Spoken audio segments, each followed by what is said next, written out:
Hello and welcome to Talking Good Games, sponsored by our sponsor, Royal London Watches. It's here at the London Stadium. It's just finished West Ham United 0, Manchester United and Mike Dean 2. I might sound bitter, that's because I bloody am. Gonzo, are you feeling bitter right now?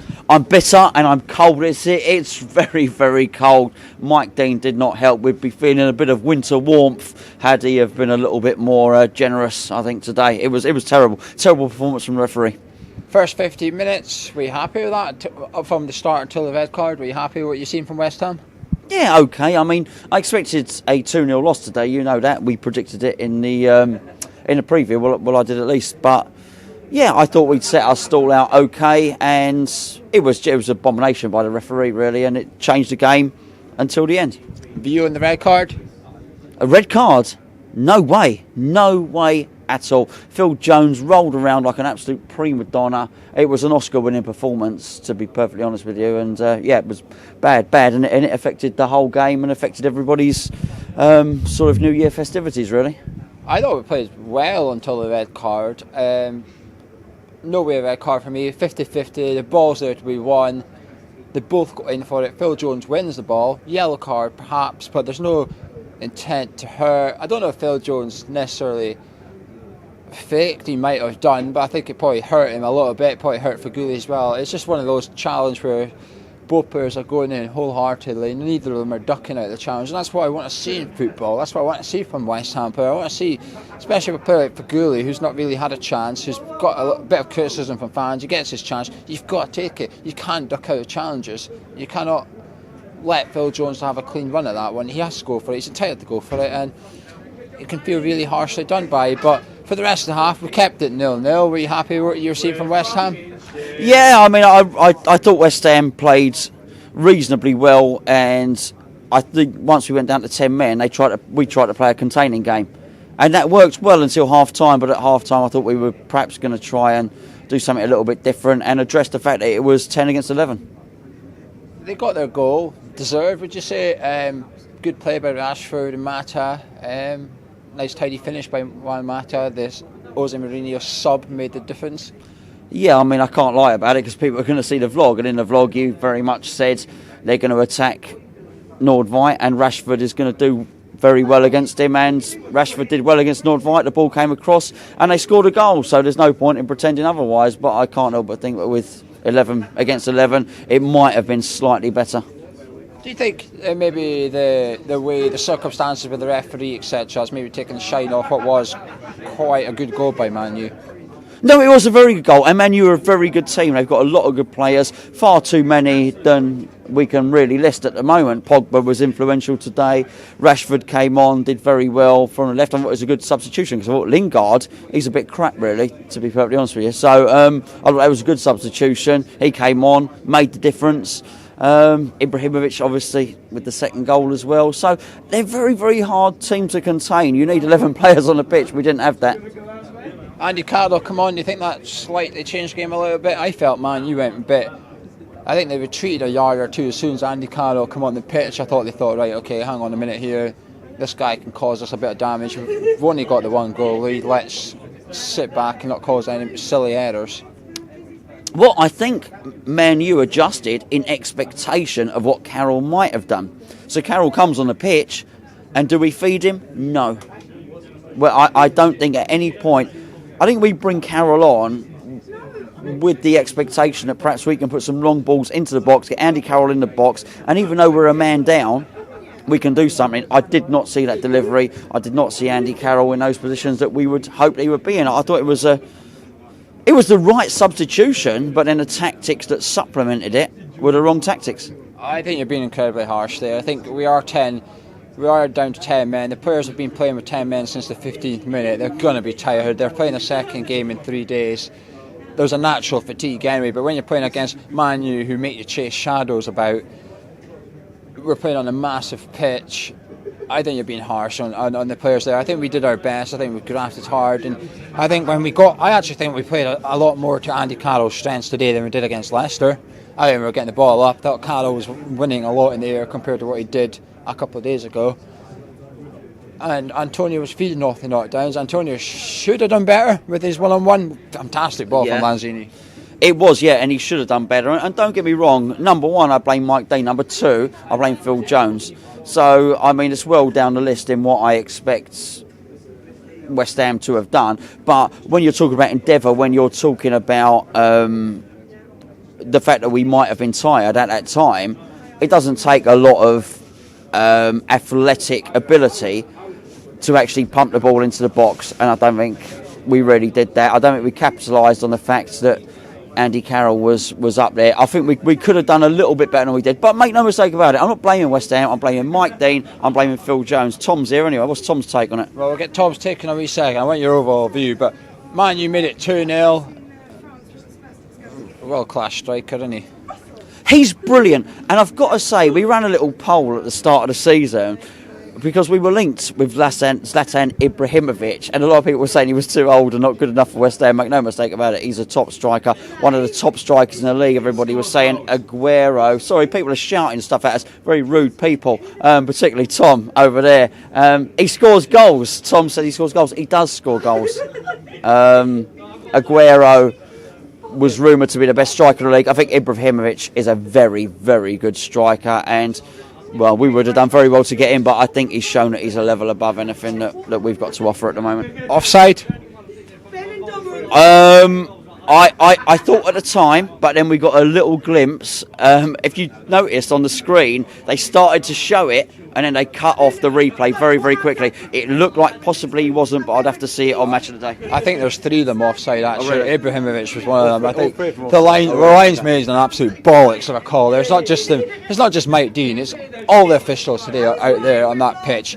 That Mike Dean needs a hand there from his official on the far side, doesn't get it. Somehow he does not spot 3 Man U players completely offside. I've got to say, I've said all this stuff about West Ham. I totally blame Mike Dean today. Second, as I say, Phil Jones. Mike Dean clearly wanted the other team to win there. I mean, it's an absolute abomination of a referee. I can't even remember what you said about him in the preview, but that is a disgraceful. And it's not the first time, because when I saw the 4-1 up at Manchester, I travelled all the way up there. A lot of people made a lot of effort to travel today to come to this. It's the new year, and again we've been done by a referee decision, because I would have fancied us 11 against 11. I would have fancied us today. New Year, same crap. Tom, what's your view on the 90 minutes overall? We've been mugged off. Well, we have been mugged, mate. You know, Mike Dean, he shouldn't be allowed to officiate in the Premier League ever again.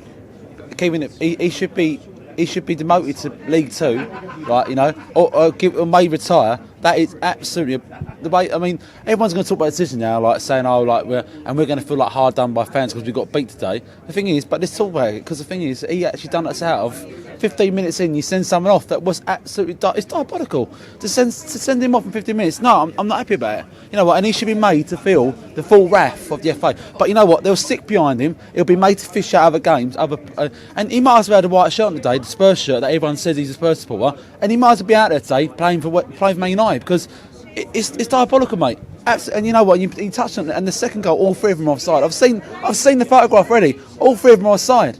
So yeah, I know you're saying we probably lost the game 1-0 then anyway, but the thing is, it's diabolical, and that wasn't Mike Dean's fault, because he obviously can't see it. He's got to rely on his officials, you know. But the fact this official can't get not just one player or 2 player, all 3 of them offside, it's diabolical. You know, and you talk about small margins. You know, if we get relegated in this season, I don't think we will. But if you talk about small margins, them little things they hurt the small teams at the bottom. But hey, Man United are up there in the top 6, in the top 5. As long as Man United get in the top 4 or 5 of the league, that's all that matters to the FA, and that's all that matters to Mike Dean. No. You expect it. You expect it at Old Trafford. Let's be fair. You expect those Homer decisions. You don't expect it at our own home stadium that they get such a big advantage. I totally agree with you, Gonzo. You know, it's diabolical, mate. He shouldn't get, you know what, and he shouldn't be able to officiate in the Premier League anymore. That is diabolical. You know, you can clearly see that he's a Spurs supporter. No, it's not on, mate. It's not on. Today, it's diabolical. It's actually to send someone off for that. He was looking for it.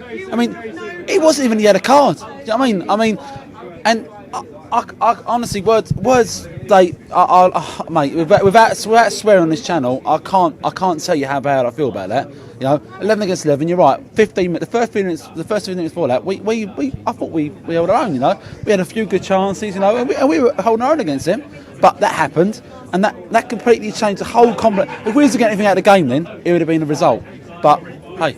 Well, they ruined everyone's day. He basically ruined everyone's day. We started, you'll see in the vlog, we started at 10 a.m. this morning. 10 a.m. We got down to this boat. A lot of us met up at this boat at 12:30 today with good intentions to see in the new year, and a referee can come in like that and actually ruin everyone's day is an absolute joke. Got my son over there drinking his Fanta. You know, it's just ruined everyone's day, ruined everyone's new year, and from an inept, and that's the word, inept, you might say corrupt, but inept refereeing performance. It is corrupt. If you look at his record in charge of Spurs games as well, it's very heavily favoured into the Spurs' favour as well. If you look at his performance a couple of days ago, when he refereed the Spurs game, they were getting decisions left, right and centre, and like Tom said, almost, he might as well have put a Tottenham shirt on while he had a lot of run around on the London Stadium tonight.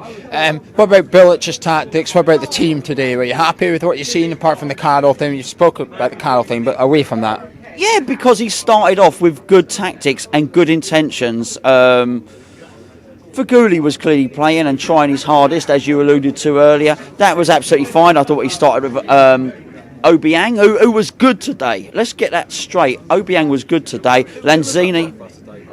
I thought Antonio was up top for us today. Sorry, just in case the mic didn't pick that up. Tom just asked who was up top for us. I thought it was Antonio.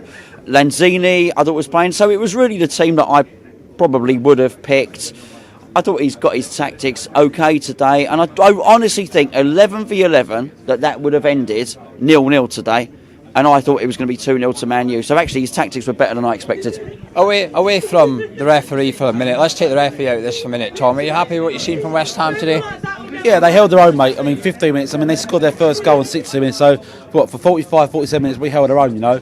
And, I mean, in a full Man United team, for our team to do that, yeah, we've done well, you know. But we come back to the original decision about. I mean, I can't keep harping on about it, you know. Man United were going to. It's going to be a hard game, 11 versus 11, you know. But to uneven the odds in their favour, to send one of our players off, it's just diabolical, to be honest, mate. But you know, and getting back onto the thing, I thought when we put, I mean, it was still 6. I would have put a change on about 55 minutes, 60 minutes. Yet again, I think Bilic has maybe been a bit naive there with the old change. But even when we put Andy Carroll on, I think I can only count one ball that went into Andy Carroll to his head, you know, getting the balls in. You know, so we had like 25 minutes of Andy Carroll on the pitch, and I don't think we was getting the balls in for him. I think we tried. I think we played really well today. I think Bilic's subs were a little too slow. I think Carroll should have come on at 0-0 a little bit because they put Carrick in centre back. And then all of a sudden they went from 2 centre-backs to 1 centre-back with a ball player who was stepping out of the defence. And that made a difference. Just talking about 19th century negative tactics from Mourinho. Remember that a few years ago from us? He takes off Mkhitaryan, what's his name? Is that his name? And puts on Chris Smalling. Well, I mean, I know he's 1-0 up then, you know, but hey, we talk about 19th century part of the bus sort of style. Hey, we 1-0 up and you take him. Hey. What have we got to say to Marino? I thought we played well today. I think the players can hold their head up high, actually. I think we obviously feel mugged off. The players will feel mugged off. Bilic will feel mugged off. Rightly so. But there's a lot of positives to take from that. I thought we played better today than we did against Hull and Burnley when we won the game. They held their own, mate, for good 45. Yeah. Half the game they held their own. 10 men held their own. I think we just ran out of fatigue a little bit, and I think we got a bit pissed off with the referee. You could see it in the players' frustrations. Mate, and it's not even the red card decision. It was yellow cards game for him, you know, and the niggly stuff. He was giving it all for them. I don't like to talk about referees. You don't like to see it in the modern game, you know. But he seriously needs talking to by the FA today and saying, you know what, your performance today was.